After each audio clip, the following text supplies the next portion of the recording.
Cristianismo y ciencia.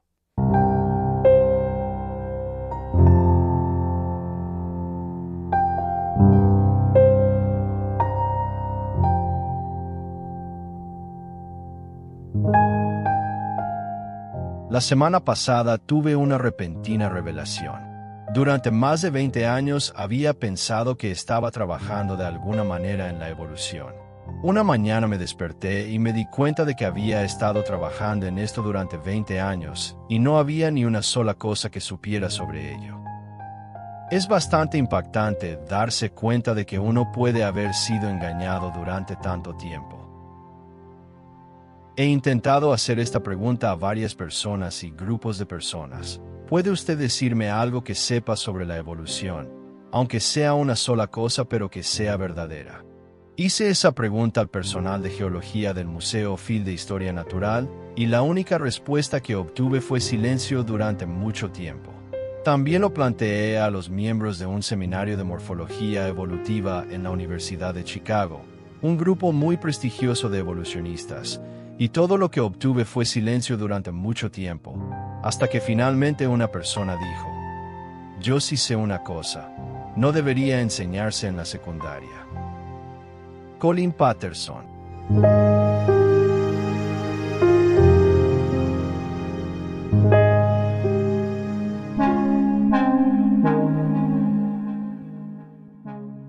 La evolución de los tetrápodos es la idea de que hubo una transición de vertebrados acuáticos con aletas lobuladas a animales con extremidades y dedos capaces de vivir en tierra. Según la evolución, ocurrió hace unos 370 millones de años en el Devónico. Creen que peces como Tiktaalik muestran rasgos intermedios, aletas con huesos similares a brazos, cuello y pulmones primitivos. La narrativa sostiene que con el tiempo surgieron extremidades con dedos, una cintura pélvica más fuerte y adaptaciones para respirar aire y moverse fuera del agua. Este proceso dio origen a los anfibios, reptiles, aves y mamíferos, incluyendo al ser humano. Los evolucionistas se han esforzado mucho por conciliar el registro fósil de la vida en la Tierra con la teoría evolutiva.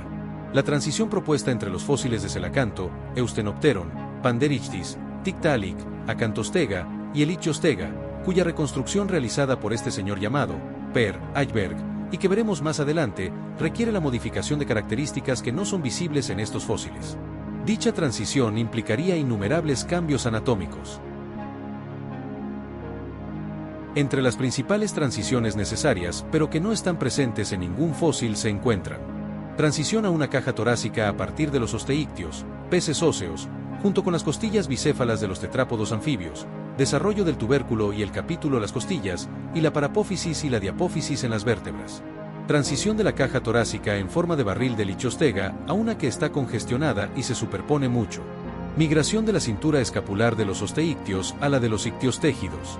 Aumento de la rigidez de la columna y las costillas de los peces a los ictiostégidos, luego a una mayor flexión lateral de la columna y las costillas de los reptiles. Transición de las aletas lobuladas a extremidades con dedos. Desaparición gradual de las aletas radiadas. Desaparición de las branquias y aparición de pulmones. Reordenamiento de las vértebras caudales y sacras. Transición de la forma de vértebras unicéfala a bicéfala, para una locomoción y ondulación lateral anguiliforme, a una que proporcione soporte de peso o propulsión caudal. De un hábitat principalmente acuático primitivo, a uno terrestre o nado especializado. De la flexibilidad máxima, a la estabilidad y resistencia. Resulta bastante interesante que tantos científicos evolucionistas prominentes hayan reconocido en sus propios libros que el registro fósil de la vida no contiene fósiles claramente transicionales, y que las especies aparecen completamente formadas sin formas intermedias. Parece que cuando los evolucionistas escriben obras dirigidas a sus colegas, admiten que no se conocen formas transicionales, pero al dirigirse al público, de repente abundan.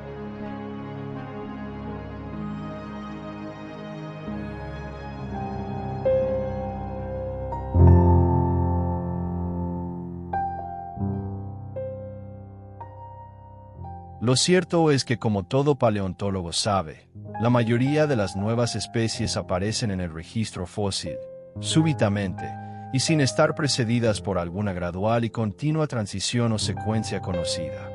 George Gaylord Simpson.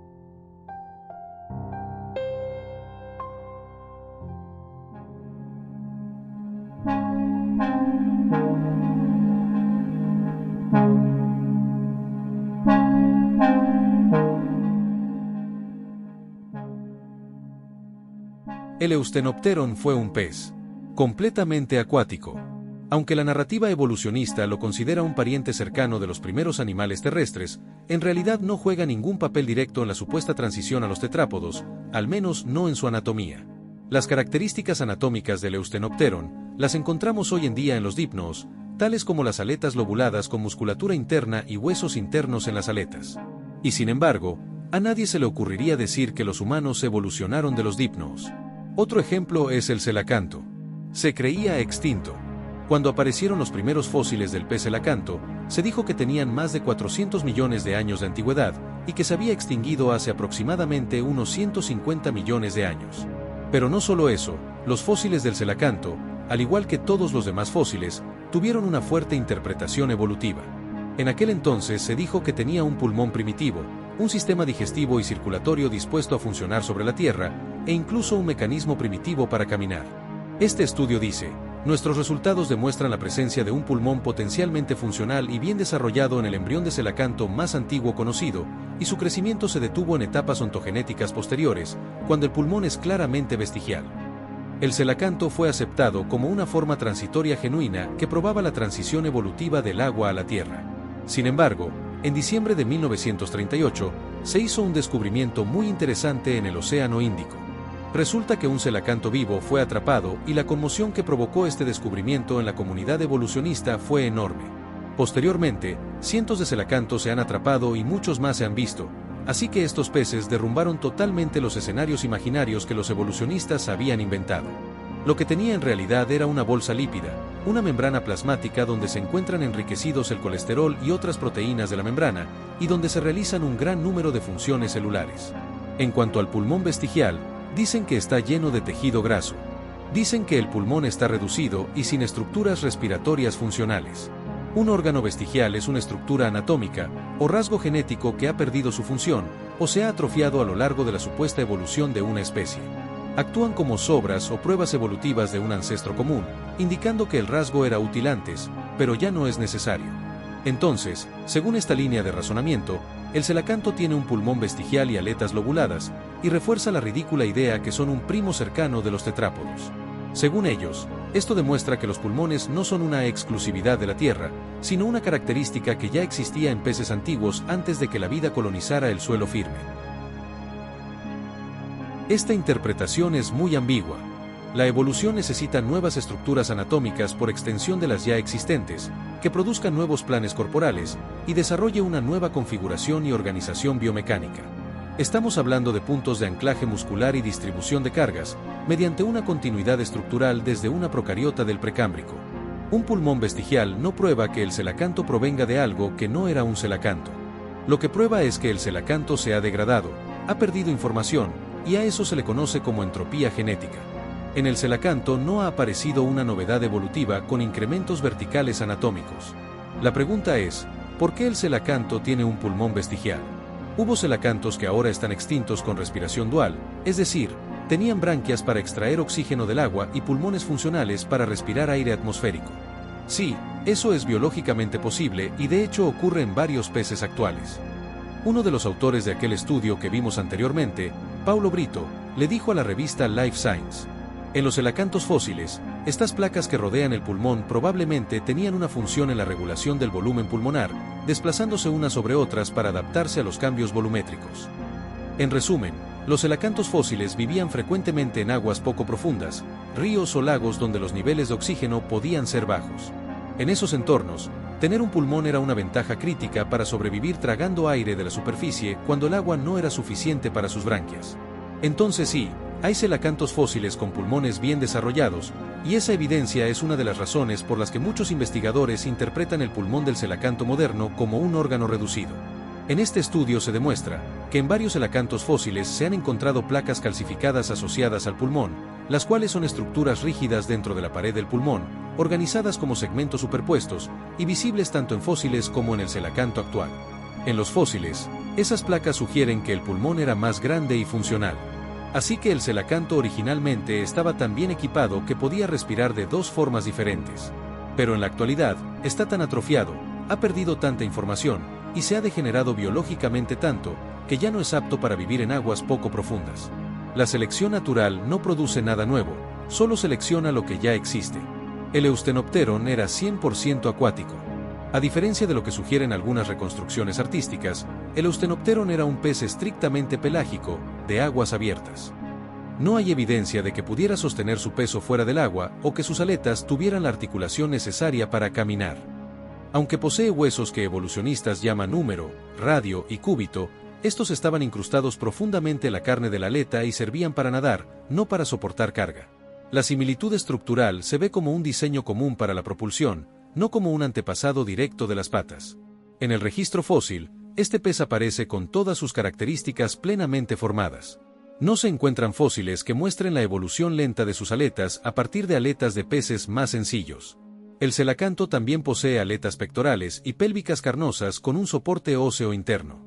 Sus aletas pectorales y pélvicas se mueven de forma alterna, similar al patrón de caminata de un tetrápodo. Internamente, poseen una base ósea robusta que se conecta a la cintura escapular y pélvica, de forma idéntica a nuestras extremidades. Comparten los elementos básicos del brazo, un húmero unido a un cúbito y radio, características anatómicas que en el Eustenopteron se consideran transicionales, pero convenientemente no se consideran transicionales en el celacanto. Si el celacanto estuviese extinto, probablemente aparecería en los dibujos y diagramas evolutivos, como intermedio entre el Panderichthys y el Tiktaalik.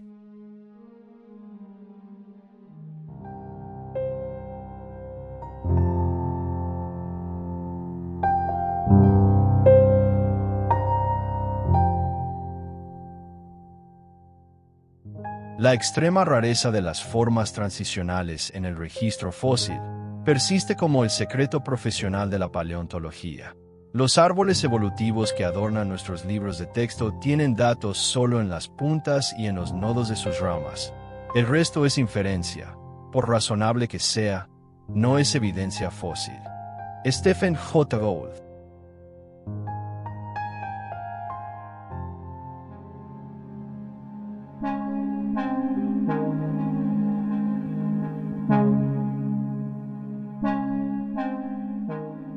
Efectivamente, Panderichthys era otro pez. A diferencia de los peces típicos, su cuerpo era aplanado dorsoventralmente y sus ojos estaban en la parte superior de la cabeza, lo que indica que acechaba en aguas muy someras, de forma similar a un cocodrilo moderno. El argumento que se usa para decir que el Panderichthys estaba en esa línea evolutiva de peces a tetrápodos es que supuestamente tenía estructuras que luego darían lugar a dedos. Este estudio dice, una de las características distintivas de los tetrápodos, vertebrados con extremidades, es la presencia de dedos en manos y pies. Si bien la parte proximal del esqueleto de las extremidades de los tetrápodos se puede homologar fácilmente con los esqueletos de las aletas pares de los peces arcopterígeos, de aletas lobuladas, ha habido mucho debate sobre el origen de los dedos. Esta porción distal se asemeja más a la de un tetrápodo que la que se encuentra en Tiktaalik, y en combinación con nuevos datos sobre el desarrollo de las aletas en actinopterigios basales, tiburones y peces pulmonados, constituye un argumento sólido para considerar que los dedos no son una novedad de los tetrápodos, sino que derivan de radios distales preexistentes presentes en todos los peces arcopterígeos. O sea, el estudio está proponiendo que los dedos no aparecieron en los tetrápodos, sino en peces arcopterígeos como el Panderichthys, es decir, los dedos no serían una innovación completamente nueva de los tetrápodos, sino derivados de radiales distales ya presentes en peces arcopterígeos. Ojo, no son dedos. El estudio no dice que el Panderichthys tenía dedos reales, sino que esos radios distales podrían ser los precursores de los dedos, por lo tanto se cree que los dedos evolucionaron de las aletas. Así de ambiguo es el razonamiento. ¿Pero a qué se debe este razonamiento tan pobre? Pues la aleta del Panderichthys es más plana, tiene un esqueleto interno más fuerte y tiene menos radios de aleta o lepidotriquias. Los científicos no dicen que Panderichthys tenía dedos, lo que dicen es que la estructura de su aleta prefigura la región donde evolucionarán los dedos. En realidad, la evidencia para dedos en formación es más débil de lo que a veces se presenta en divulgación, debido a que en el Eustenopteron y en el Panderichthys no existen huesos equivalentes a falanges. Las aletas terminan en radios dérmicos, lepidotriquias, y no en dígitos articulados. Las aletas siguen siendo aletas completas, ni siquiera hay separación en metacarpos y falanges, así que sigue siendo una aleta funcional de pez, no una extremidad con dedos. Ese patrón no necesariamente indica evolución hacia dedos, sino que es simplemente un plan anatómico de peces de aleta lobulada. Además, no se conocen fósiles con dedos parciales, o aparecen ya funcionales o no tienen dedos. La interpretación evolutiva del Panderichthys es incorrecta. Lo que se observa en realidad son radiales distales, huesos del endoesqueleto de la aleta. Lo cual es completamente distinto a los dedos y por lo tanto, no es lo mismo que los dedos, y esa es la controversia. Es la misma historia que se repite una y otra vez, pero en esta ocasión, aplicada a los peces. Entonces, los evolucionistas dicen, si defines dedo como una estructura con falanges articuladas, sin radios dérmicos y con función terrestre, entonces no, Panderichthys no tenía dedos. Pero si defines dedo como la presencia de huesos endocondrales distales que comparten el mismo patrón de desarrollo genético que nuestras manos, entonces se consideran protodedos. Al final, el Panderichthys es colocado en la línea evolutiva de los tetrápodos por una cuestión de terminología ideológica, descaradamente manipulable y tergiversada, y no tiene nada que ver con la anatomía ni con la biología como tal. No vemos una serie de miles de fósiles intermedios que muestren cómo una aleta se convierte lentamente en pata, lo que vemos son variaciones dentro de un mismo tipo de organismo, peces sarcopterígeos, lo cual es coherente con la idea de tipos creados con capacidad de adaptación, pero no de transformación en una clase de animal fundamentalmente diferente.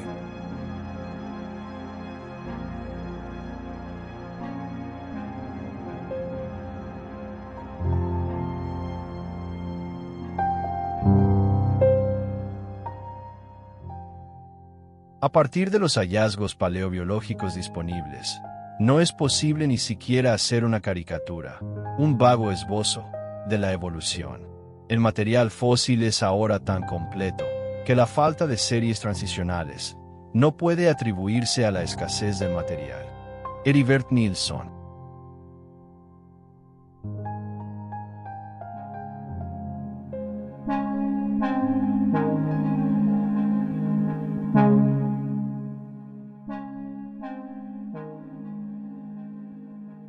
El Elghinerpeton es el mejor ejemplo de lo que realmente es la evolución, es pura imaginación. Los restos fósiles son muy incompletos, fragmentos de húmero y partes de mandíbula. Gran parte de lo que se afirma sobre el Elghinerpeton es inferido, no observado directamente. A partir de pocos huesos se han propuesto, forma del cuerpo, tipo de locomoción y posición evolutiva. Incluso las imágenes y reconstrucciones artísticas son un fiasco. Y como suele suceder siempre, las diferentes reconstrucciones varían bastante, por lo que se corre el riesgo de rellenar huecos con suposiciones evolutivas. No hay dedos completos, no hay extremidades funcionales y no tiene capacidad terrestre. No muestra una forma intermedia funcional entre pez y tetrápodo, solo hay piezas aisladas difíciles de interpretar. ¿Por qué entonces lo reconstruyen de esa forma? ¿Por qué creen que tenía una cola larga, continua, musculosa, donde no se ve una aleta caudal claramente diferenciada como en los peces modernos? ¿De dónde sacan estos charlatanes que la cabeza es baja, aerodinámica, aplanada, robusta y alargada, con forma triangular? Y lo peor de todo, es que todos estos que se consideran libres pensadores, son en realidad un montón de matones con el teclado. Soy un evolucionista troll tan adoctrinado que me da miedo debatir. Por eso prefiero esconderme detrás de un teclado. No tienen ni el más mínimo interés por cuestionar este tipo de imbecilidades. Aplauden como focas amaestradas y se tragan cuanta porquería les quepa y luego terminan gritando que la evolución es un hecho. ¿Y sabes otra cosa? Todos estos restos provienen principalmente de un solo lugar, Scatcraig, cerca de Elgin, Escocia. Este estudio dice, la localidad de Elghinerpeton, Scatcraig, se encuentra al sur de Elgin, a tan solo unos 43 kilómetros al sureste de Tarbat Ness. También dice, el material del Elghinerpeton es más extenso y consta de numerosos fragmentos de mandíbula inferior que, en conjunto, representan casi toda la rama mandibular, junto con premaxilares, fragmentos de cintura escapular, fragmentos pélvicos y un probable fémur. Todo el material vertebrado, salvo pequeños elementos como escamas, está roto y muestra clara evidencia de transporte. El Elghinerpeton está acompañado por una asociación de peces que incluye placodermos, sarcopterígeos y el Samosteidos Samosteus falcatus. Este conjunto procede claramente de una gran masa de agua permanente, muy probablemente un río que fluía hacia el norte o noreste desde las montañas, pero lamentablemente la naturaleza transportada del material impide una interpretación más detallada. Acabamos de ver dos cosas importantes. El fósil no está en posición original y fue movido antes de fosilizarse. Y para agregar sal a la herida, el fósil principal es solo una mandíbula incompleta. En este trabajo encontramos una controversia respecto a los procesos de la cintura pectoral parcial y media lateral de Elghinerpeton. Resulta que este trabajo es del biólogo evolutivo, Per Eichberg, quien hace una crítica a un trabajo previo de Neil Subin y colegas, quienes estudiaban cómo evolucionó el húmero, el hueso del brazo en los primeros tetrápodos. Dado que se conocen pocos restos fósiles, el húmero es el que genera el debate. El equipo de Subin, quien también descubriría al Tiktaalik más adelante, argumentó que el fósil no mostraba características claras de tetrápodo.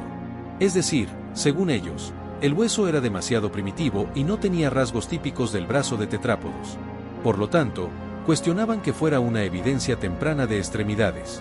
El estudio de Subin decía: un húmero de tetrápodo del Devónico superior de Pensilvania presenta una novedosa combinación de caracteres primitivos y derivados. Un análisis comparativo de este fósil y otros húmeros relevantes del Devónico revela que la función de la extremidad como soporte corporal surgió primero en las aletas de los peces, no en las extremidades de los tetrápodos. Ajberg responde diciendo que esa interpretación es incorrecta. En su análisis de la evolución del húmero en los primeros tetrápodos, entendidos aquí como vertebrados con extremidades, Subin describió un conjunto de caracteres derivados que representa un avance significativo con respecto a análisis previos. Esto hace que su evaluación negativa del GSM 104536, el húmero provisionalmente atribuido al Ginerpeton pancheni, resulte aún más sorprendente. El espécimen proviene de la localidad de Scatcraig en Escocia, correspondiente al Devónico medio tardío, y es por tanto aproximadamente 10 millones de años más antiguo que el húmero de la formación Catskill, que constituye la pieza central del estudio de Subin. Lo que está sucediendo aquí es que Ajberg argumenta que el hueso tiene características de tetrápodo, como una forma específica del extremo distal del húmero, superficies articulares propias de extremidades y proporciones diferentes a las de peces. En otras palabras, el hueso parece representar una etapa intermedia en la evolución del brazo. Ese patrón se originó, dice él, en peces de aletas lobuladas como el Eustenopteron, Panderichthys y el Tiktaalik, y luego aparece más desarrollado en tetrápodos tempranos como en el Acanthostega y el Ichthyostega. Pero en mi opinión, si el húmero de El Ginerpeton es válido según Ajberg, entonces los tetrápodos aparecieron antes de lo que se pensaba. Si no es válido, el modelo de Subin con el Tiktaalik se mantiene vigente. En realidad esto no es más que un conflicto de intereses y ver quién recibe más subvenciones. Me vienen a la mente ejemplos de afirmaciones evolucionistas anteriores, algunas de las cuales ahora son conocidas en la historia como engaños fraudulentos desacreditados por los propios evolucionistas. A esta lista hay que añadir ahora el fémur del El Ginerpeton. Según Palaeos.com, con respecto a la reconstrucción del fémur del Ginerpeton realizada por Per Ajberg, cito, varias partes del artículo de Ajberg sobre el tema, A98, tienen una cualidad mágica al estilo de Cuvier. En particular, su reconstrucción de casi toda la cintura pélvica a partir de un pequeño fragmento de hueso roto es como ver a un mago sacar un temnospóndilo vivo de un sombrero. Uno se siente tentado a jadear y aplaudir, incluso cuando le explica, muy claramente, cómo se realiza el truco. Es una actuación increíble, especialmente porque la revista zoológica de la Sociedad Linneana no permite usar asistentes, en bikini, iluminación engañosa ni distracciones similares. La sección sobre el fémur es casi igual de buena. Sin embargo, hay un límite a lo que la razón humana puede hacer con un único ejemplar muy erosionado del tercio medio de un solo fémur. En otras palabras, que se reconstruya gran parte de la cintura pélvica a partir de un pequeño fragmento de hueso, es una soberana estupidez. Todo esto me recuerda a las numerosas reconstrucciones de criaturas enteras que se dice que son homínidos prehumanos a partir de un solo diente de cerdo, como el engaño del hombre de Nebraska. A partir de estos fragmentos de hueso, los científicos evolucionistas encargan modelar un animal completo que luego se presenta al público como un antepasado del hombre. Los ejemplos incluyen el hombre de Piltdown, el hombre de Java, el hombre de Orce, la pelvis reconstruida de Lucy, el hombre de Nebraska, los embriones falsos de Haeckel, las patas de las ballenas, que se demostró eran completos engaños y no representaban ninguna criatura modelada a partir de la imaginación de estos fanáticos. Peor aún, ellos y otros desde entonces publican en libros de texto escolares, donde en algunos casos, esta desinformación ha permanecido durante décadas, en que los niños y estudiantes universitarios son entre comillas educados sobre estas criaturas fraudulentas como si hubieran sido sus antepasados. Todo a partir de un fragmento de hueso, o de un diente de cerdo. Mientras tanto, la teoría del diseño inteligente se mantiene fuera de las escuelas públicas a pesar de la evidencia empírica que la respalda. Cuando se puede utilizar un diente de cerdo como representación de un ancestro humano, pero no se permite enseñar el concepto de diseño inteligente, que explica mucho mejor la asombrosa complejidad de la vida, particularmente la vida microbiológica, se sabe que algo anda más que mal con el sistema. Tales reconstrucciones constituyen más bien un adoctrinamiento en la teoría de la evolución que una educación. Iceberg ha hecho exactamente lo mismo que se hizo con los ejemplos antes mencionados, como reconstruir una pelvis entera a partir de un fragmento de hueso. Este es un ejemplo perfecto de cómo al final se le presentan al público modelos de criaturas enteras creadas a partir de casi nada, y luego dicen que este animal, que nadie sabe realmente qué es una forma de transición. No tengo ninguna duda de que los fémures de El Gineperton existen, si es que se les puede llamar fémures, pero modelar una pelvis completa a partir de un fémur, considerando la variedad de tales huesos en varias especies de peces, va mucho más allá de la ciencia, de la ficción o de la imaginación, y obviamente va mucho más allá de la fe. La teoría de la evolución es la única teoría que conozco, donde esa licencia creativa se considera aceptable entre los científicos.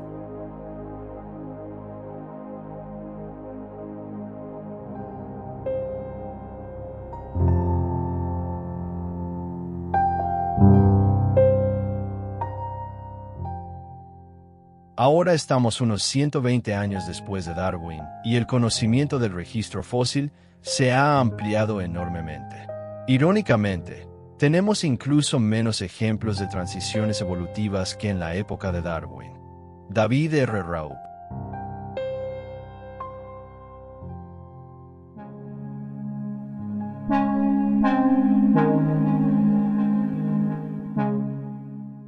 Te voy a explicar el porqué. El Tiktaalik no puede ser el ancestro directo de los tetrápodos conocidos.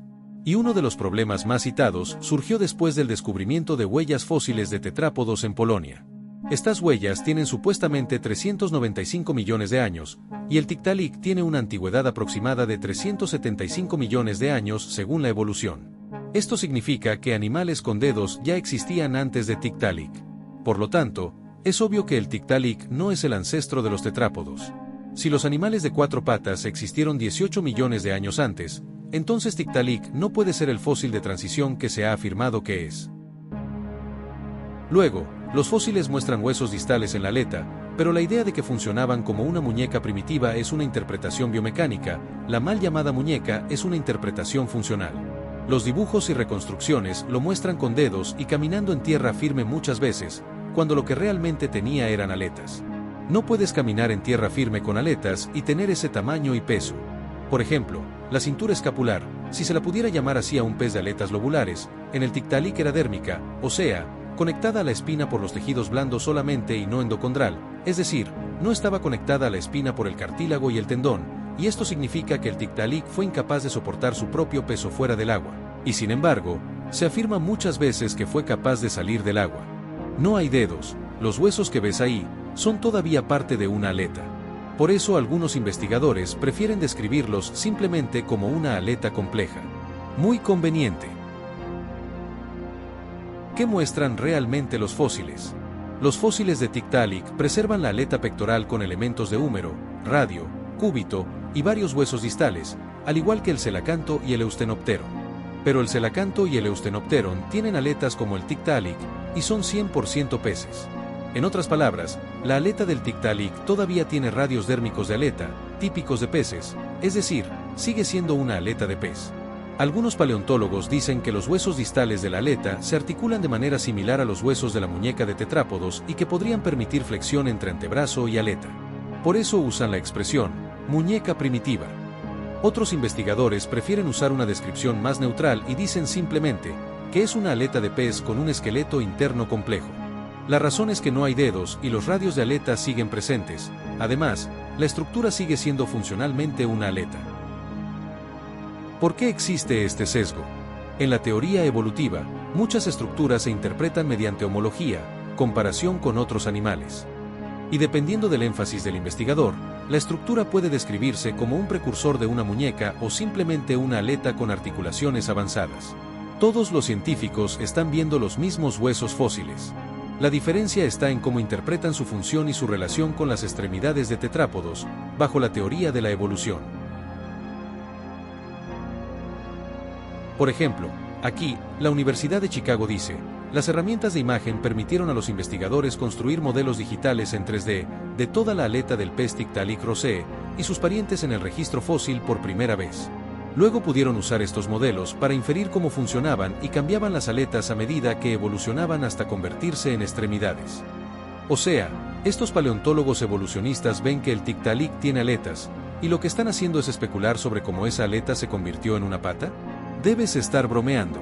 Si el fósil del Tiktaalik tiene aletas, yo puedo decir basado en esa evidencia, que dicha aleta siempre fue una aleta y que nunca se transformó en una pata. Además, la Universidad de Chicago nos muestra una tomografía computarizada del esqueleto de la aleta de Tiktaalik. Es una aleta completamente funcional. Luego, en este estudio, se refuerza que el Tiktaalik no tiene dedos y que el Tiktaalik no es aún un tetrápodo. De hecho, el estudio ubica a Tiktaalik antes del origen de los dedos.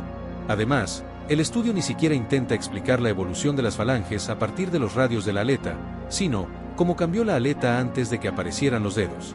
El estudio dice, la transición de aleta a extremidad estuvo marcada por el origen de los dedos y la pérdida de los radios dérmicos de las aletas. La investigación paleontológica sobre esta transformación se ha centrado en la evolución del endoesqueleto, prestando poca atención a la estructura y función de los radios de las aletas.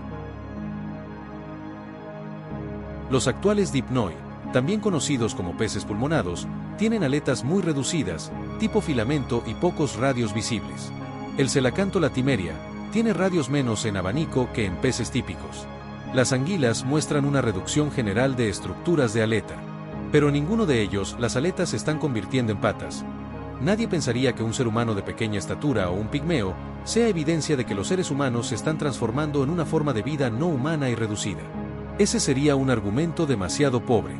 Esta teoría usa la imaginación y la fantasía como si fuera una ciencia dura.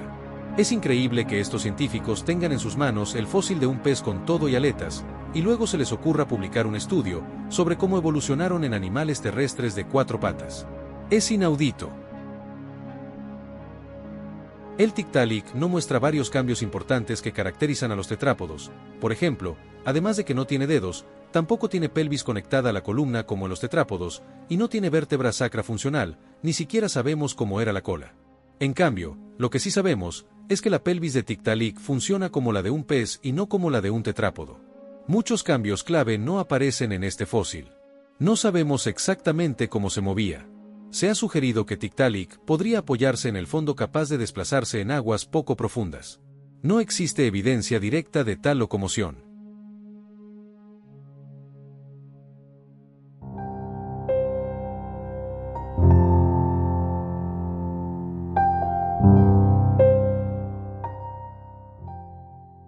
Estoy totalmente de acuerdo con sus comentarios sobre la falta de ilustraciones directas de transiciones evolutivas en mi libro. Si conociera alguna, ya sea fósil o viviente, ciertamente la habría incluido. Colin Patterson.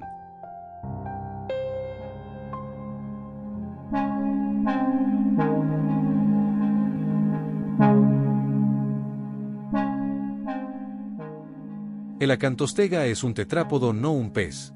Así que no tiene aletas, sino patas con dedos. Por lo tanto, no es una transición pez-tetrápodo. Es un tetrápodo verdadero. ¿Y qué pasó entonces con el origen y desarrollo de las falanges? Pues nunca ocurrió. Lo que hemos visto hasta acá son peces con aletas. Pero ahora el acantostega tiene patas y dedos. Esto es un enorme salto anatómico y biomecánico cuyos intermedios no existen. Una cosa son los fósiles y otra es la interpretación que le dan a esos fósiles. Te pongo un ejemplo. La transición de los peces a los tetrápodos anfibios requiere una forma intermedia que se arrastrara sobre su estómago, pero que pudiera nadar bien. Si bien la morfología de la acantostega parece satisfacer esta necesidad, al estar extinto es mucho más fácil crear un relato. El problema con el acantostega es que se parece más a una salamandra gigante, a la que los evolucionistas le han dado un nombre diferente, y la han colocado en su linaje imaginario para llenar un vacío crítico. Esta es una salamandra gigante china, y esta es una salamandra gigante japonesa.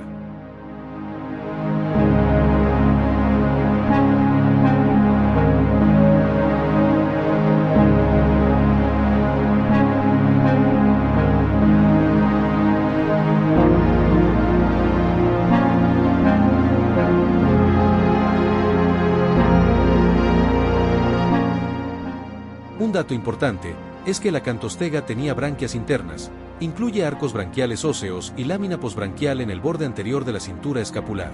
Pero, Algunas especies de salamandras gigantes tienen branquias internas en la edad adulta, y la mayoría de las especies conservan los arcos branquiales y la lámina branquial en la edad adulta también, que se conservan desde su etapa adolescente de desarrollo. En términos simples, los evolucionistas han asumido que la evidencia de branquias internas en el acantostega es evidencia de transición, cuando en realidad es simplemente evidencia de que el animal era una salamandra gigante. El cráneo es relativamente bajo y alargado en ambos, con una superficie superior relativamente plana. Esto reduce la resistencia al agua al nadar. La posición de los ojos, tanto en el acantostega como en las salamandras, las órbitas están situadas lateralmente en la cabeza, y los ojos quedan relativamente altos en el cráneo. Ambos presentan la mandíbula inferior alargada, dientes pequeños y distribuidos a lo largo de la mandíbula. Esto es típico de animales que capturan presas pequeñas en el agua. La articulación básica de la mandíbula en la parte posterior del cráneo mediante un sistema que permite abrir ampliamente la boca y capturar presas rápidas. La dentición simple en ambos casos. Los dientes son pequeños y puntiagudos, sirven principalmente para sujetar presas, no para masticar. Esto también es típico de depredadores acuáticos. Extremidades cortas y laterales que salen del cuerpo, esto produce una postura baja, típica de animales que se desplazan en el fondo del agua o arrastrándose. Otras similitudes en el esqueleto son cuerpo alargado con cola larga como motor principal de natación ondulatoria. En ambos casos, la ondulación lateral del cuerpo y la propulsión con la cola, y la ayuda ocasional de las patas, le permite propulsarse con una cola con aleta caudal. Esto es muy similar al modo de nado de las salamandras actuales.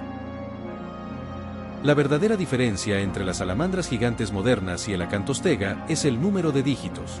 Sumándose a la confusión causada por las afirmaciones evolucionistas, algunos ejemplos de la acantostega tenían 7 dígitos, mientras que se encontró uno que tenía 8.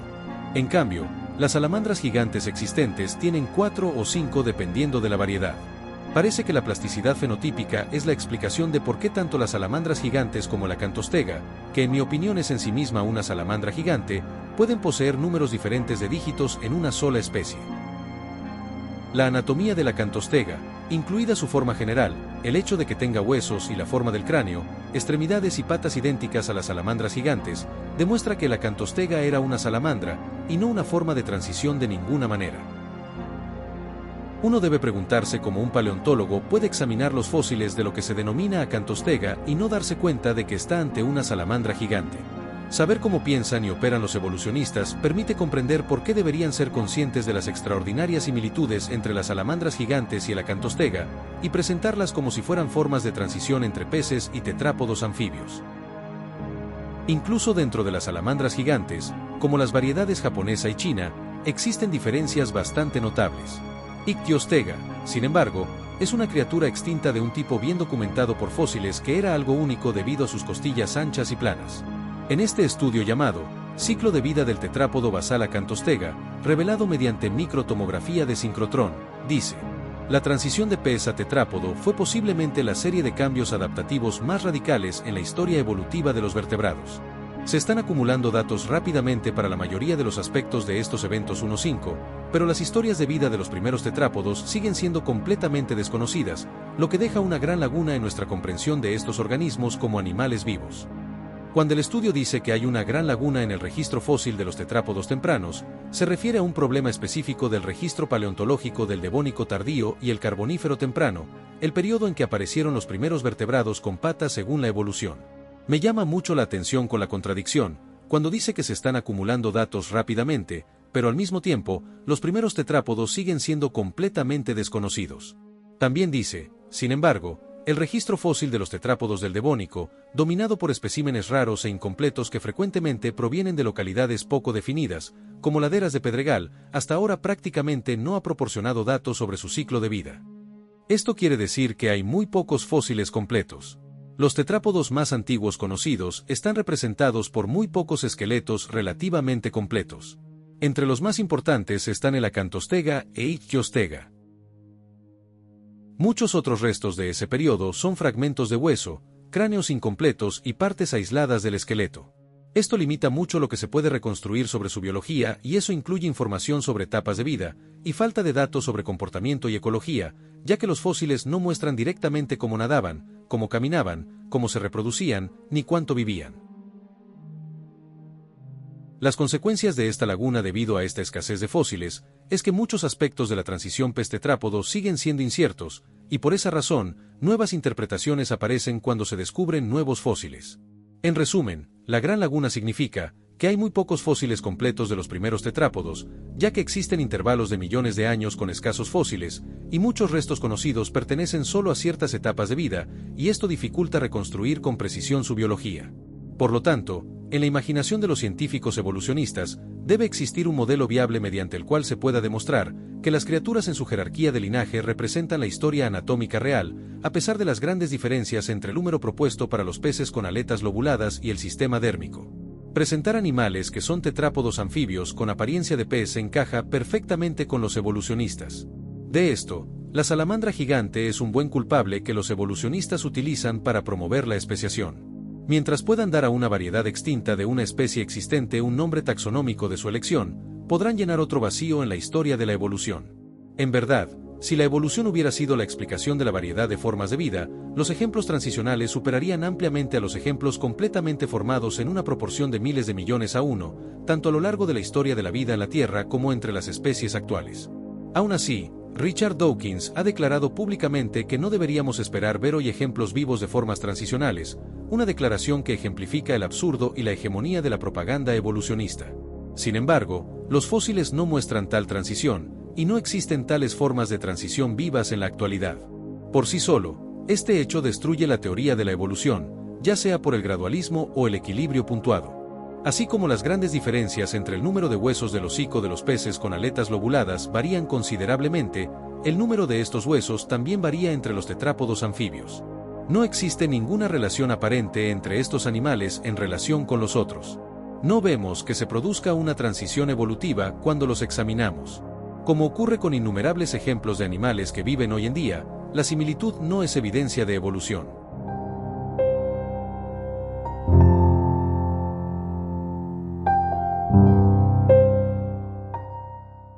La objeción más obvia y seria que puede plantearse contra la teoría es la ausencia de innumerables formas transicionales entre las especies que existen actualmente y aquellas que las precedieron.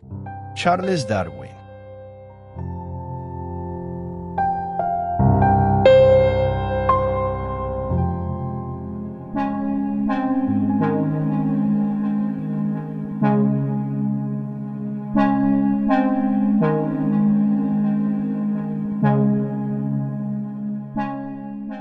Y finalmente llegamos al Ichthyostega, el cual efectivamente tenía dedos. Probablemente era una variedad de salamandra, similar a la Cantostega o a las actuales salamandras con las obvias diferencias esqueléticas, o un tipo de tetrápodo semiacuático mosaico extinto. El Ichthyostega tenía costillas anchas y un diseño vertebral que impide un movimiento lateral adecuado de la columna, diferenciándolo así de los peces e impidiendo un estilo de vida carnívoro terrestre. Si se hubiera producido este milagro evolutivo de peces anfibios, la evolución no debería haber desarrollado costillas que causan rigidez y limitan la movilidad en tierra. En cambio, debería haber existido una transición desde las espinas y costillas flexibles lateralmente de los peces, hacia algo menos flexible que los peces, pero más flexible que el Ichthyostega, a medida que la evolución progresaba hacia las espinas y costillas más flexibles de los reptiles. La historia de la evolución de los tetrápodos se encuentra en crisis debido a este problema. Además, en este escenario de pez anfibio, la inexplicable pérdida de costillas o aletas dorsales nunca se aborda porque eso significa meterse en problemas que no tienen respuesta. No existen representaciones fósiles que muestren la pérdida gradual de costillas o aletas dorsales. En estos animales se encuentran arcos emales y espinas, pero no se puede argumentar que sean vestigios de costillas dorsales. Otro problema para el escenario de la evolución de peces anfibios es el hecho de que en los peces, las costillas se originan como proyecciones o elementos asociados a las vértebras. En tetrápodos, las costillas suelen presentar articulaciones más complejas con la vértebra, incluyendo parapófisis y diapófisis que permiten una unión bicéfala. En los peces, la basapófisis, en rojo, es esa base robusta que sale del cuerpo vertebral.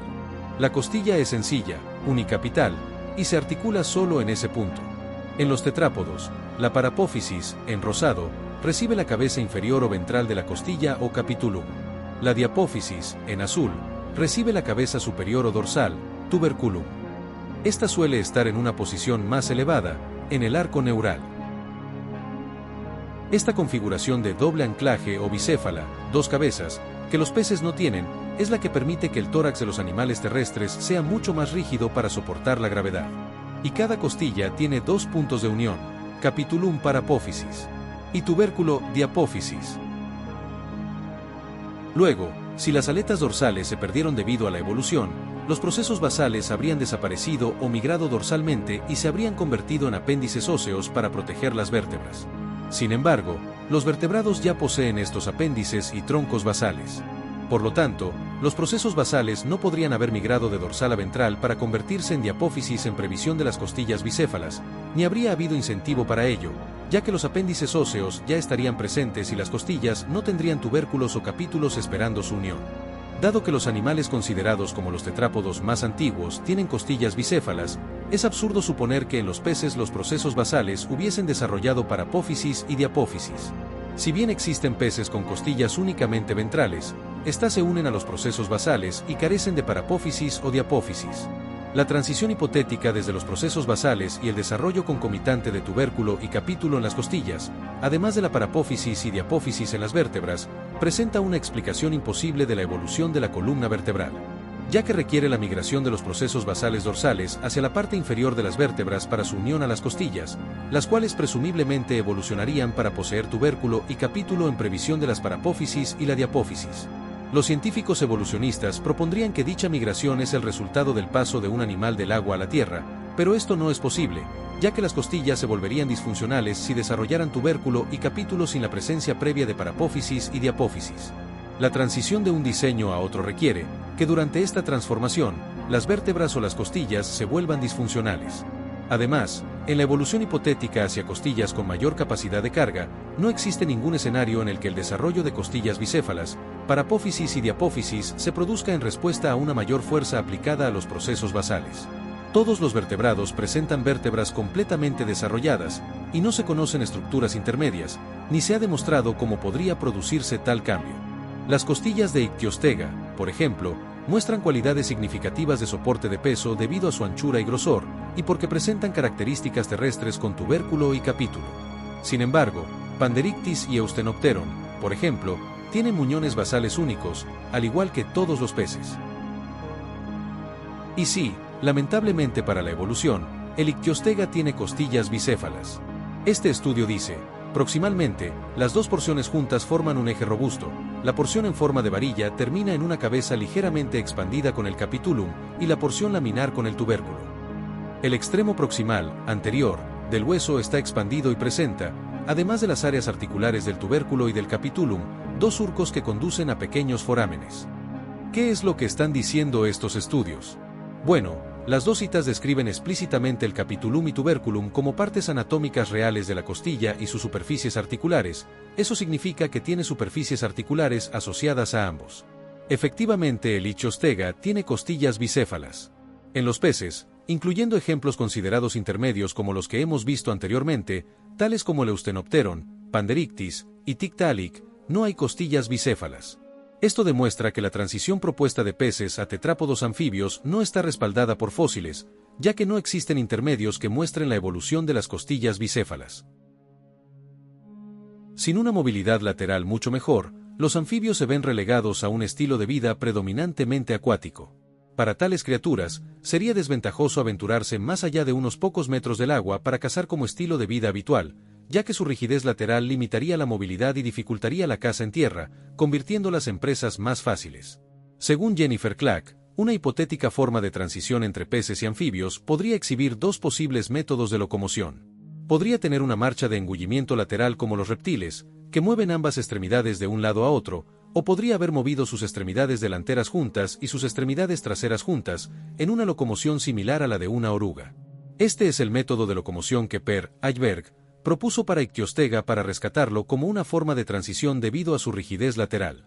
Simplemente no tenía suficiente flexión para estar estrechamente relacionado con los peces.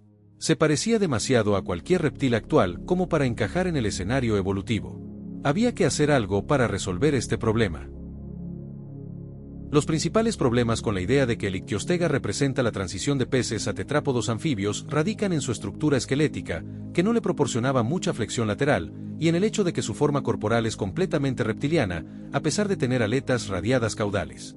Si bien podría haber sido un anfibio debido a la presencia de aletas radiadas caudales, la rigidez de su columna vertebral y caja torácica contradice la historia de la evolución de peces a reptiles.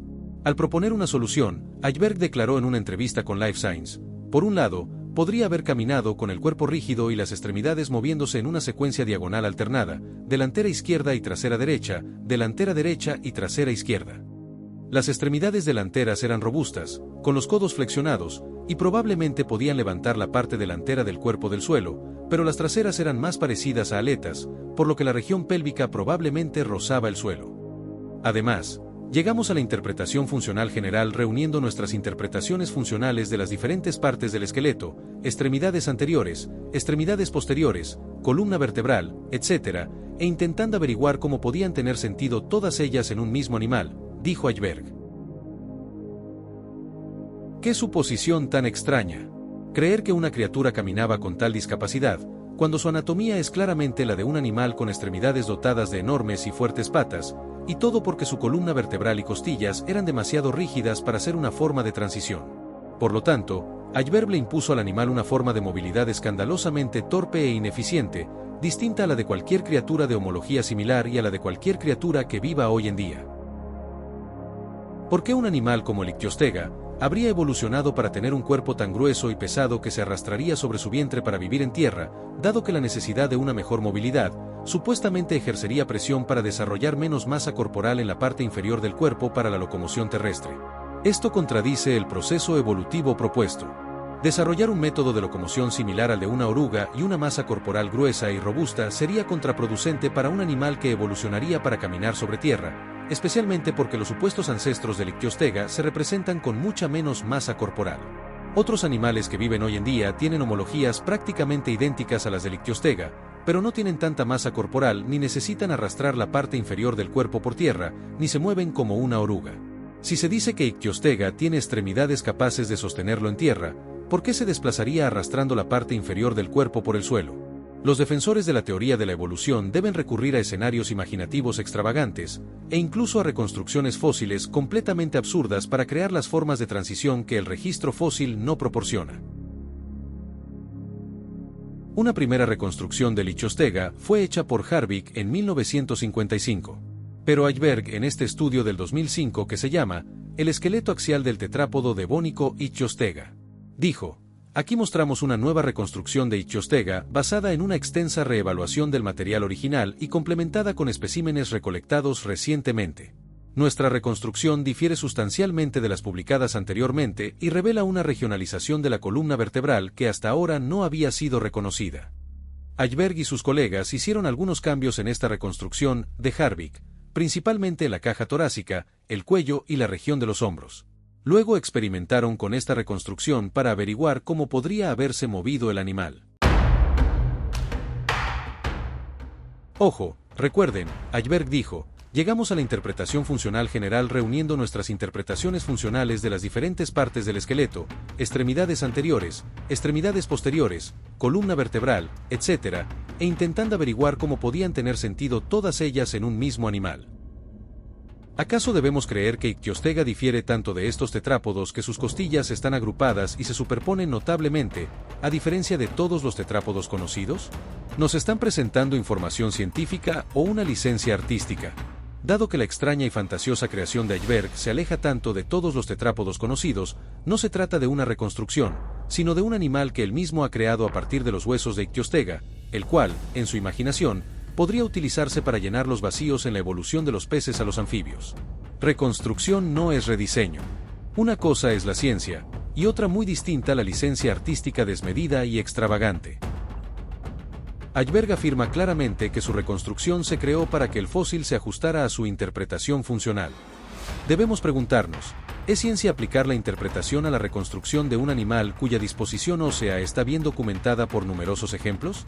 Si dicha interpretación se aplicara a todas las reconstrucciones de fósiles, los científicos evolucionistas podrían reconstruirlos prácticamente de cualquier manera, según su interpretación personal de cómo se movía el animal, o incluso como desean creer que se movía, en lugar de basarse en la disposición de sus huesos tal como se encontraron en la Tierra. Otra muestra de esta motivación proviene de su declaración en el programa de la BBC titulado El Eslabón Perdido, que se emitió a las 9 de la noche del jueves 1 de febrero de 2001, donde Ajberg afirmó lo siguiente. Of course, transitional forms were inevitably few in number and lived but a short time. The chances of one being fossilized is highly remote. But even so, the contest between the creationists and science is being played out for the very highest stakes. What would happen if they won? If they truly won? Is that we would descend into another dark age. It's an unimaginably dark prospect. La ciencia no trata de ganarle a nadie. Es más, la ciencia debe seguir la evidencia sin importar a dónde vaya. Ajberg, en cambio, no hace ciencia, sino que adoctrina en evolución manipulando fósiles. No siempre se trata de falta de datos, sino de cómo se interpretan, y es ahí donde surge el verdadero problema, cuando la interpretación deja de ser honesta y se convierte en una construcción. Una reconstrucción que responde más a lo que se quiere creer que a lo que realmente está ahí. La ciencia debería ser una búsqueda sincera de la verdad, incluso cuando incomoda, incluso cuando contradice sus propias ideas evolutivas. Pero cuando la evidencia se fuerza, cuando se ajusta, se acomoda y se moldea, ya no estamos ante un descubrimiento. Estamos ante una narrativa.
Respecto al Ictiostega, el paleontólogo y biólogo evolutivo británico Dr. Henry G. declaró: afirmar que Ictiostega es un eslabón perdido entre los peces y los tetrápodos posteriores revela mucho más sobre nuestros prejuicios que sobre la criatura que se supone que estamos estudiando.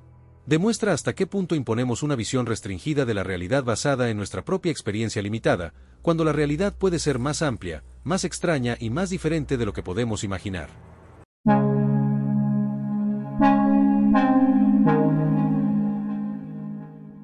Dado que los ictiostégidos tenían una columna vertebral rígida y una flexión lateral bastante limitada, Ajberg se propuso reconstruir el fósil de manera que se creara una disposición de los huesos que permitirá una flexión mucho mayor, como la que se observa en los tetrápodos terrestres.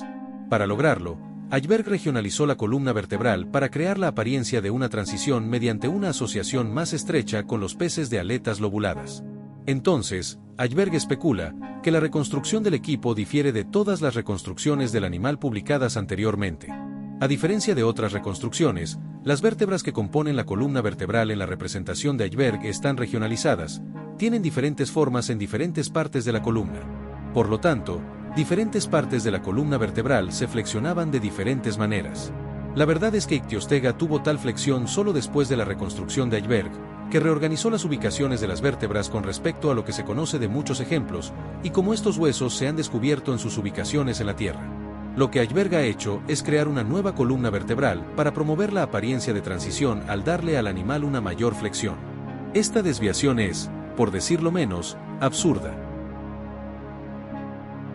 Además, debido a que las costillas son asimétricas, tienen orientación compleja, están aplastadas y desplazadas, Ajberg tuvo que haber desplazado las costillas lumbares a la sección caudal de la columna, girándolas aparentemente 180 grados, al igual que todas las costillas en su reconstrucción, y colocándolas casi planas contra las vértebras caudales.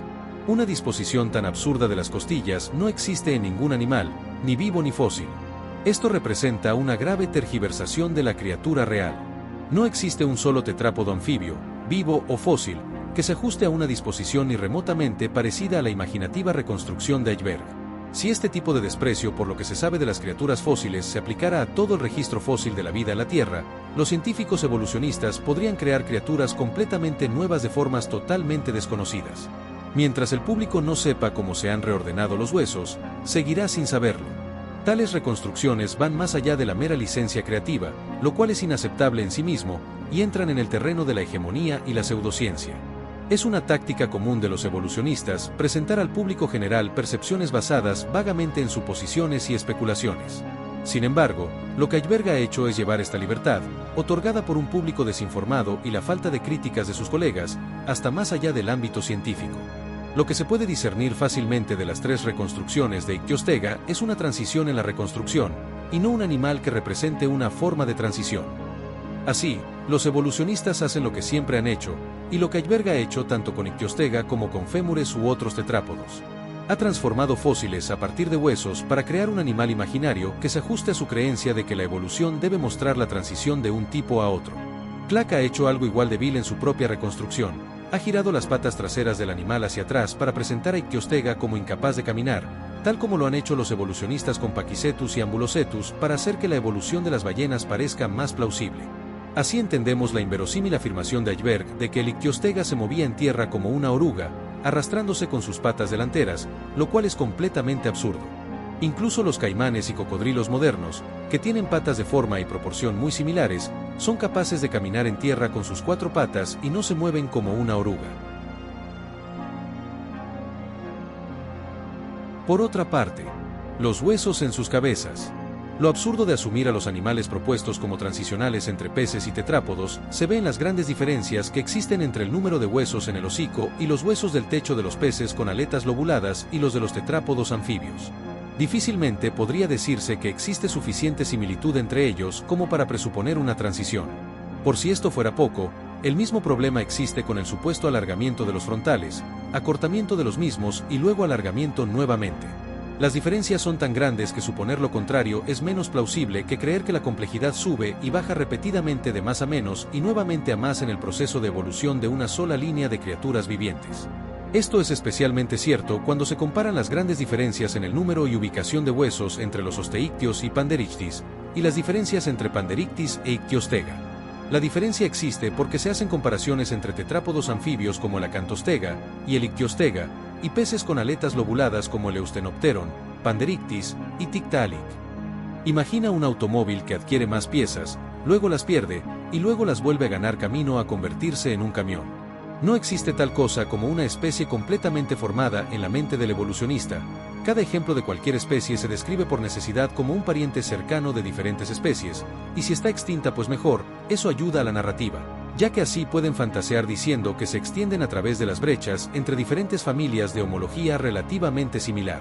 Según esta lógica, el ADN de tales animales experimentó una serie de complejidad creciente, pérdida de complejidad y luego aumentó nuevamente mientras estaba en el camino de la evolución hacia una mayor complejidad. Los cambios propuestos en la escápula medial y lateral también son cuestionables debido a supuestas formas de transición. No se ha demostrado cómo pueden surgir huesos nuevos mediante separaciones de huesos existentes a través de cualquier tipo de proceso, ni cómo dichos huesos pueden desarrollarse, desaparecer y luego desarrollarse nuevamente en cualquier periodo de tiempo. Simplemente se supone porque los tejidos mesenquimales dan lugar a estructuras durante el desarrollo, y la evolución fue capaz de lograr la hazaña mediante una mutación seleccionada. Es difícil imaginar cuántas mutaciones que cambian continuamente todos los organismos, incluidos los tejidos mesenquimales, deben haber estado ocurriendo y cuán competente debe ser la selección natural al permitir solo aquellas que resultan en lo anatómico necesario para explicar los cambios invisibles.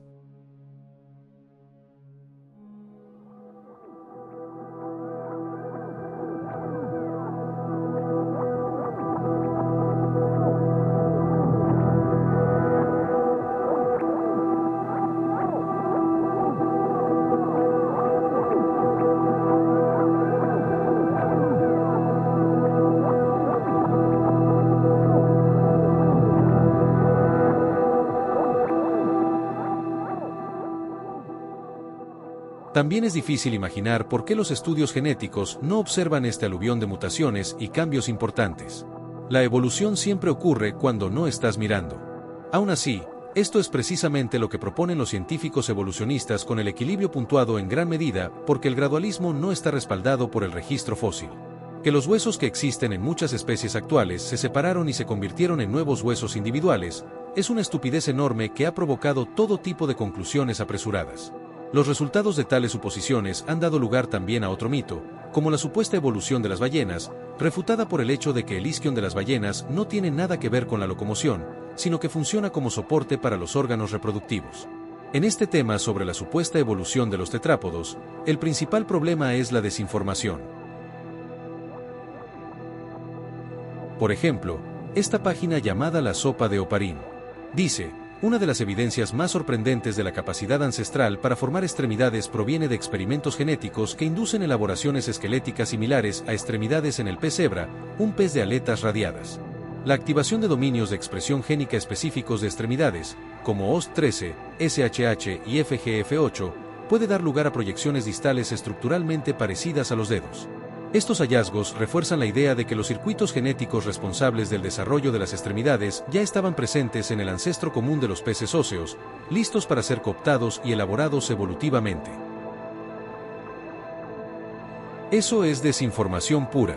Los investigadores sobreexpresaron el gen OST13, SHH y FGF8 en aletas de pez cebra para ver qué ocurría, para ver si se activaba un programa genético asociado con el desarrollo distal de las extremidades, y déjame decirte qué sucedió. La sobreexpresión causó expansión distal de tejido condrogénico, cartílago, y crecimiento del esqueleto interno de la aleta. Dice: encontramos que la sobreexpresión de OST13A en las aletas causa un sobrecrecimiento distal de tejido condrogénico que expresa marcadores característicos del desarrollo de autopodio. En el sentido estricto de la anatomía, los peces no tienen autopodio. Es lo que comúnmente llamamos pies o manos. El estudio afirma que la sobreexpresión de estos genes en las aletas causa un sobrecrecimiento de los huesos distales. Bueno, en realidad no son huesos distales, son radios distales y no son huesos endoesqueléticos verdaderos. Entonces, según estos expertos, así se formaron las manos y los pies. No dudo que estos científicos sean muy inteligentes, pero la evolución embrutece a cualquiera sin piedad alguna. Primero que nada, los peces tienen radios distales. Esa estructura apendicular de las aletas se divide en pterigóforos, proximales o medios, y radios distales. Su función es sostener y dar flexibilidad a las aletas pectorales, pélvicas, dorsales, anales y caudales. En peces óseos, los radios son comúnmente llamados lepidotricos y pueden ser ramificados o simples. Entonces, debido a que la sobreexpresión del gen OST13A en las aletas causa un sobrecrecimiento distal de tejido condrogénico, asumen que así se formaron los dedos. Parece que hay que explicarles a estos genios que los dedos no son radios distales, son apéndices articulados compuestos por 3 falanges, proximal, media y distal. El pulgar en los humanos solo tiene 2, pero todos están articulados entre sí y con los metacarpianos. Su estructura incluye huesos, músculos, tendones y una rica red nerviosa, permitiendo alta movilidad, precisión y sensibilidad táctil, con almohadillas grasas en la yema. Esto no fue lo que se obtuvo en el estudio, únicamente observaron un sobrecrecimiento distal de tejido condrogénico ya existente. En otras palabras, los rayos de las aletas y los dedos no son lo mismo estructuralmente. ¿Se dan cuenta de la enorme diferencia entre los datos obtenidos en el estudio y las opiniones sesgadas de sus autores? Los resultados son la verdadera ciencia, no las opiniones.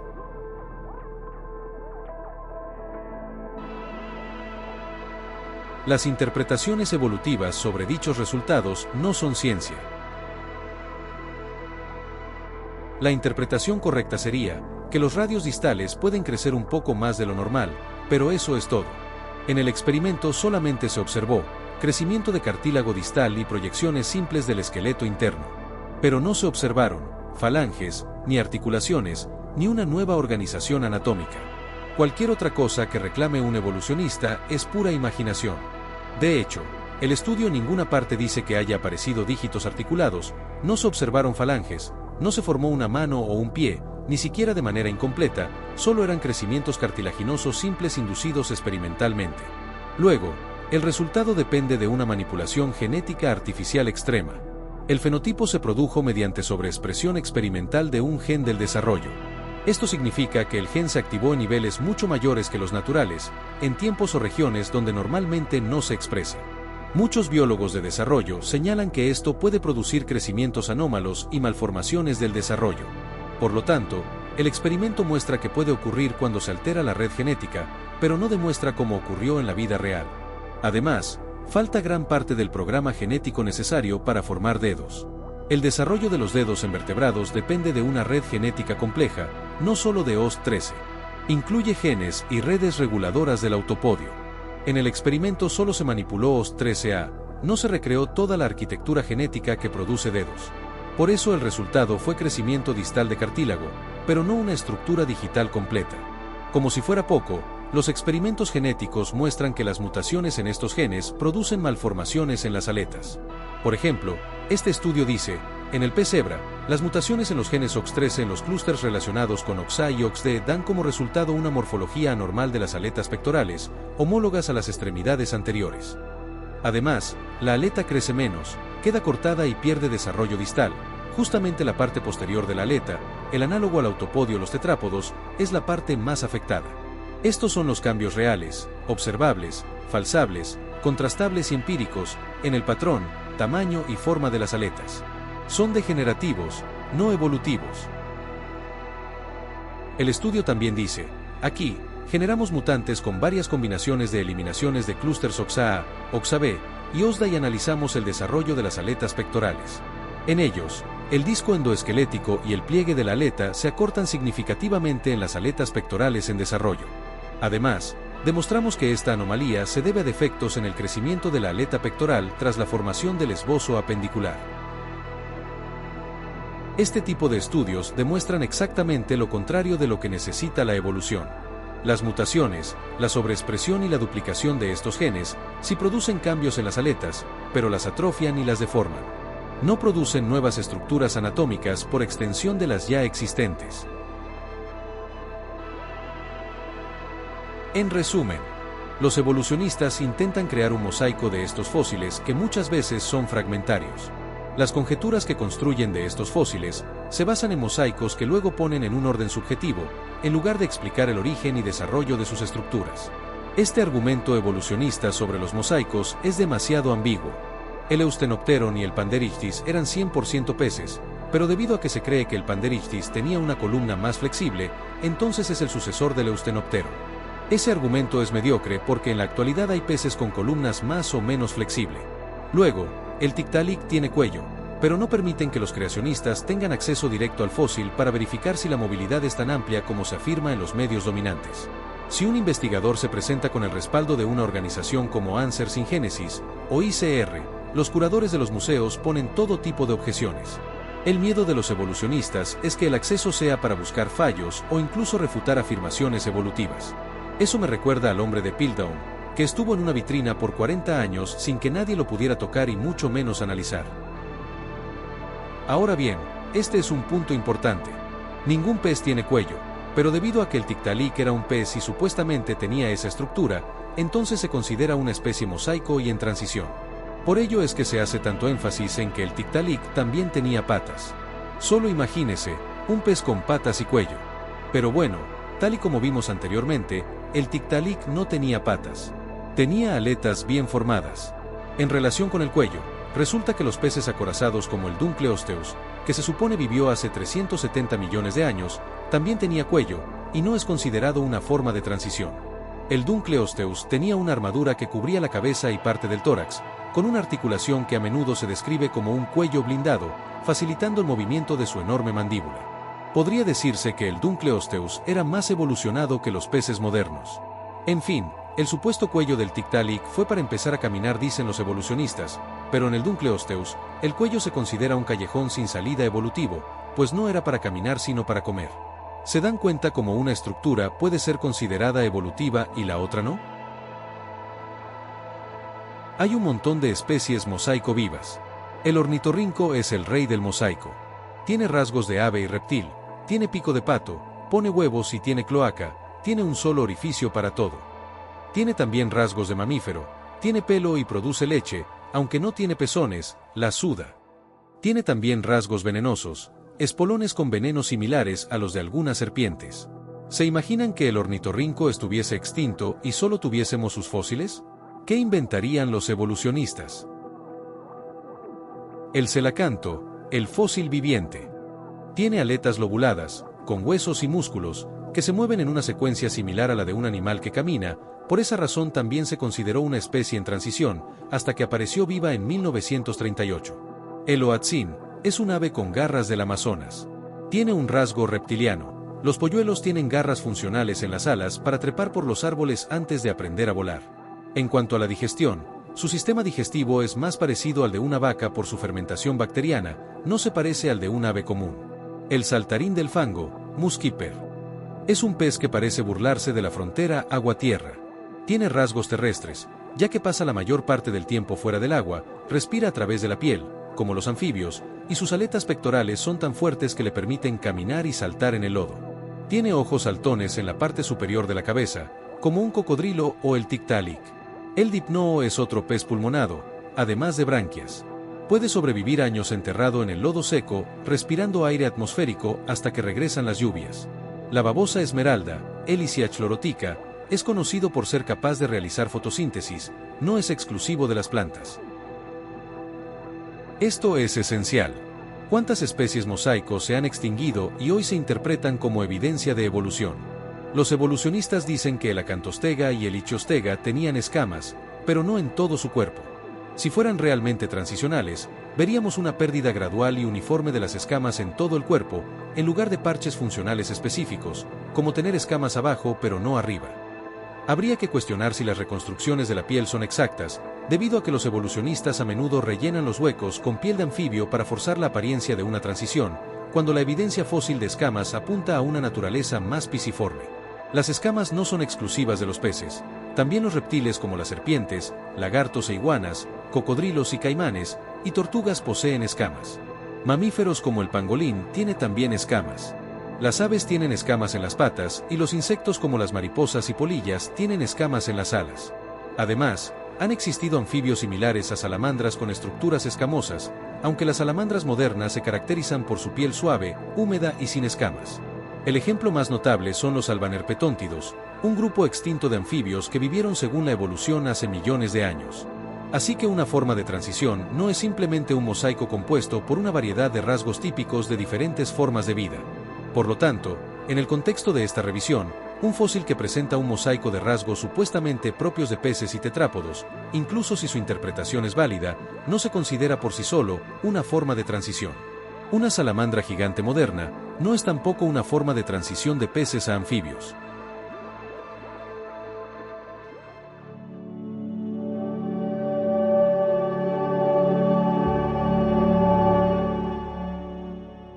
Desafortunadamente para la ciencia, se permitió que los evolucionistas se apoderaran de la comunidad científica durante décadas, a partir de poco después de la publicación del infame libro de Darwin. El método que emplearon para lograrlo es el mismo que utilizan hoy para mantener el control sobre la comunidad científica, la selección. Al igual que en la cría selectiva, donde se selecciona una población de una especie para que sea fenotípicamente homogénea, los evolucionistas también obtuvieron posiciones de autoridad en la ciencia, y con el tiempo, han elegido quienes pueden participar en ella y en la educación. El resultado de este proceso de selección es que el panorama académico es relativamente homogéneo y evolucionista. Quienes no creen en la evolución no son seleccionados, y cuando se encuentran estas ovejas negras dentro del grupo, se las excluye de la comunidad científica. La ciencia ha pagado un alto precio por ello, lo que ha dado lugar a una gran cantidad de información científicamente falsa que contamina la educación y el ámbito académico. Si no fuera por el hecho de que tantas personas son escépticas de la evolución o no creen que la evolución sea cierta, los evolucionistas no sentirían la desesperación que sienten. En un afán tan desmedido y desenfrenado por cometer atrocidades hegemónicas como el horror de lo que se ha hecho con los huesos del ichthyostega, o al incluir en los libros de texto tantas suposiciones y especulaciones presentadas como hechos científicos, y que semejante manipulación del esqueleto de un animal haya quedado impune, demuestra la culpabilidad e irresponsabilidad de todo el bando evolucionista. Un método anticientífico rige sus mentes, de modo que todo aquello que creen que debe ser cierto sobre el origen y la diversidad de la vida se convierte en un hecho, a pesar de la evidencia física o su ausencia. Visualizan la evolución en su mente y, por lo tanto, buscan hacerla visible a los ojos por cualquier medio necesario. Debido a la enorme presión que sienten los evolucionistas por convencer a un público incrédulo, son incapaces de llevar a cabo la ciencia de manera responsable. En la historia de la paleontología, los evolucionistas han fabricado repetidamente evidencia basada en su paradigma, pues en su mente, lo que imaginan simplemente tuvo que haber existido, independientemente de si se ha encontrado o no en las rocas de la Tierra.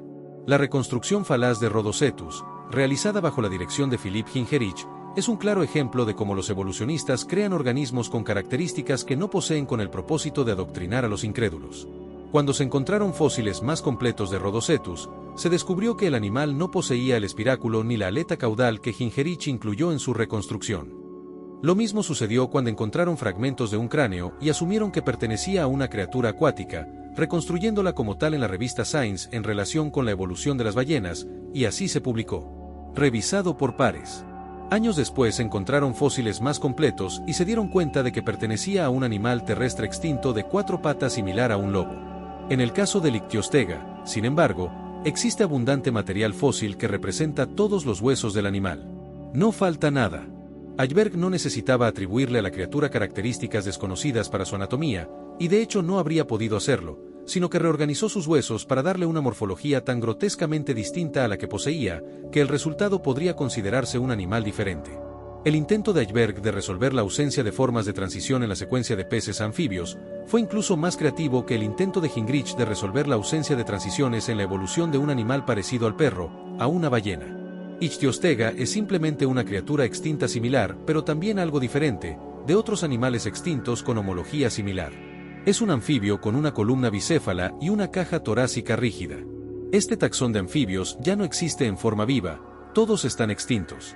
Sin embargo, no hay excusa para las extrañas manipulaciones que Ajberg ha producido como supuesta reconstrucción. An unimaginably dark prospect. A menudo se pregunta a los creacionistas, ¿por qué no son escépticos de la teoría de la creación?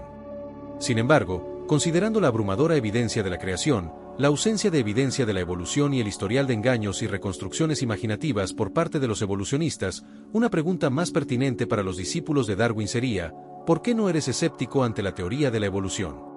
Los evolucionistas afirman ser escépticos ante toda evidencia científica, pero esto no es cierto, ya que para ellos la evolución es una religión, un conjunto de creencias que defienden con fervor y fe.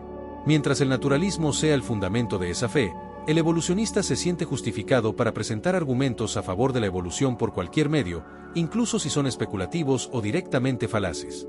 Es una forma de autoadoración, se venera la creación mientras se niega al creador.